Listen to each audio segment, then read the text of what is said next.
Gagawa tayo ng trending na mango sticky rice. Ito ang version ng mango sticky rice na uso ngayon na mochi style. Yes, ang sweet mango ay binalot sa mochi. At gagawa tayo ng creamy coconut sauce. Okay, sa ating bowl ay maglagay tayo ng glutinous rice flour, cornstarch, asukal, konting asin, evaporada, water, at cooking oil.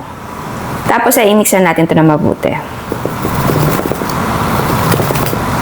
Ayan, na-mix na natin. So ngayon ay, ito ay optional ha, i-divide natin ito into 2 equal parts dahil lalagyan natin ng flavor ang kalahati. Pero kung gusto nyo na isang flavor lang, huwag nyo na i-divide, maglagay na lang kayo kung ano yung gusto nyo i-flavor, like vanilla flavor or ube. So ngayon, i-divide natin ito. I-eyeball ko lang ha. Ito ay lalagyan natin ng vanilla flavor.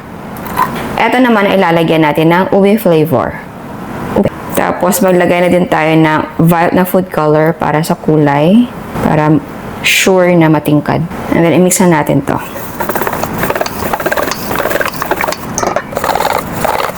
Gagamit tayo ng lianera. Dito natin siya ilalagay dahil isi-steam natin yung ating mixture. Pwede naman na kahit anong container, basta hindi siya madideform, na pwede mo siyang mailagay sa steamer. And pwede din na medyo malaki nito. Pero, mas prefer ko na sa lianera natin siya ilagay para madali lang maluto. So, nagla-lightly grease lang tayo dito. So, inilagay ko na yung ating mga lianera dito sa ating steam basket. And, maglagay na tayo ng ating mga mixture. Ayan, so i-steam na natin ito. Maglagay tayo ng malinis na tela. Tapos yung ating takip. And i-steam natin ito for 15 minutes over medium heat. And ayan, luto na po siya. Para masigurado na hindi na siya basa, pwede mag-toothpick check kayo. Tapos ay palamigin natin to. Okay, para sa sauce natin ay meron tayong gata. So isi-simmer natin to. Ayan, nagsisimmer na po siya. So ngayon ay maglagay tayo ng kondensada. Sa tamis, kayo na po ang bahala. Mix natin yan at i-simmer natin for mga 3 to 5 minutes. Ngayon naman ay maglagay tayo ng all-purpose creamer. Pwedeng all-purpose cream. Tapos maglagay tayo ng konting asin. Mix natin yan at i-simmer natin ito for mga 2 to 3 minutes. So yes, halu-haluin mo siya para hindi dumikit or mamuo. And eto na po yung ating sauce. So itabi na muna natin ito at palamigin. Okay, malamig na siya. So ngayon ay tanggalin natin siya dito. Kung gagamit ka ng scraper, lagyan mo ng konting grease or mantika para hindi dumikit yung scraper. And oo nga pala, naglagay ako dito ng cling wrap para pag need natin, hindi siya dumikit mismo dun sa table natin or countertop. And mas maganda din na gamit ka ng plastic gloves para hindi dumikit sa kamay. Okay, so ngayon ay i-knead natin ito until maging stretchy siya. So kailangan kasi natin na stretchy siya para hindi siya madaling mapunit.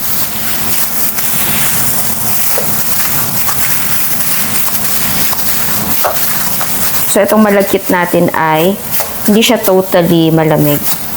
Lukewarm siya and maganda na lukewarm siya. Kung kaya nyo ang warm, i-handle, okay lang. Ayan. So, malaman mo kung okay na kapag na-stretch mo siya, talagang stretch siya, hindi siya napupunit. O, diba? Ayan. Okay, so ngayon ay cut natin siya. So, i-eyeball ko lang. Pero again, kung gusto nyo na sakto talaga, gamit kayo ng timbangan. Tapos, i-flatten natin to. Okay, gamit tayo ng rolling pin. Yung rolling pin po ay naglagay ako ng konting mantika para hindi po siya dumikit.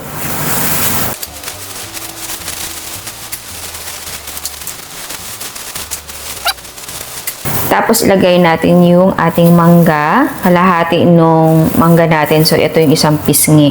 So paglagay natin, eto na side ay ang ilagay mo dito. Tapos i-wrap natin yan and then i-seal.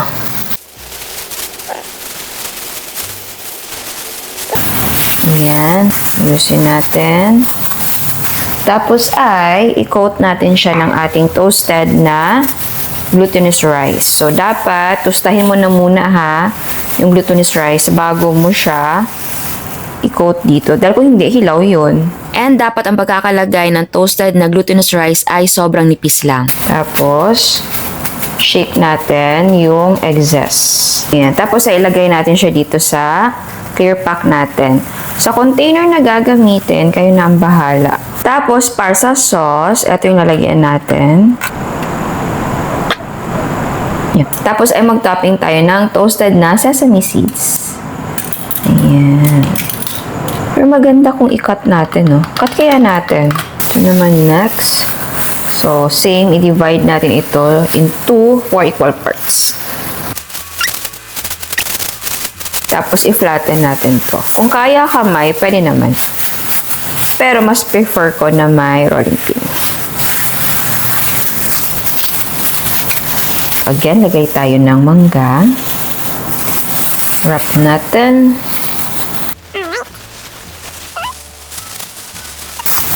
Ayan, ang ganda. Naglagay din ako dito ng toasted na glutinous rice pero hindi ko nagustuhan dahil nawala ang tingkad na kulay ng ube. Okay, para matingkad pa rin yung kulay or ma-maintain ang tingkad ng kulay ng ating ube, ay hindi natin siya lalagyan ng toasted na glutinous rice flour. Dito na lang tayo maglalagay. Para hindi lang siya dumikit. Or, pwede na yung bottom side lang. Ganyan. And pwede ka din na maglagay ng dahon ng saging. Maganda din na dahon ng saging para may style. Ayan. O. Tapos yung ating sauce. And yung ating topping. Pwede din na i-cut mo na siya para makita yung beauty sa loob. Okay, so tikman natin. Ito ay may sauce na dahil nag-video tayo kanina. So, unahin natin tikman yung regular. Ito, kuha tayo nito. Ayun o. Alam niyo, ang bango niya, basta talaga mangga, no? Oops.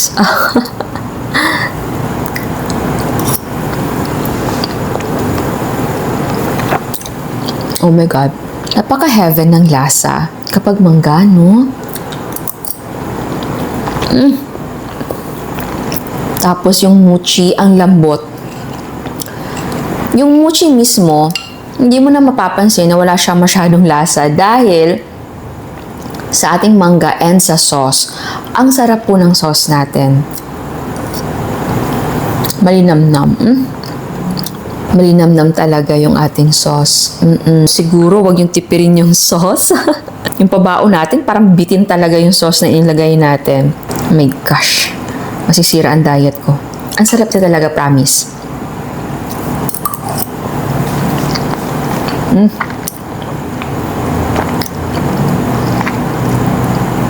Paano ba explain? Nakagigil po yung sarap niya. Napaka-rich ng flavor.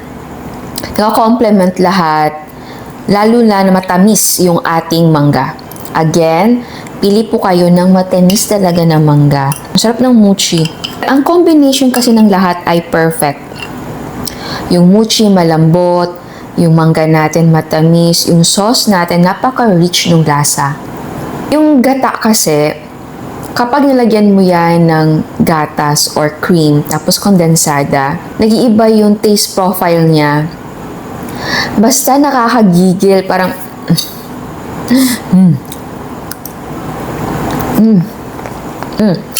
Tapos, na-bite ko ngayon ang sesame seeds. So, meron siya pagka-nutty flavor dahil sa sesame seeds. Naubos ko na. Tikman naman natin yung ube. Oh my gosh. Okay. So, wala pa ako nakita na naglagay sila ng ube sa mochi.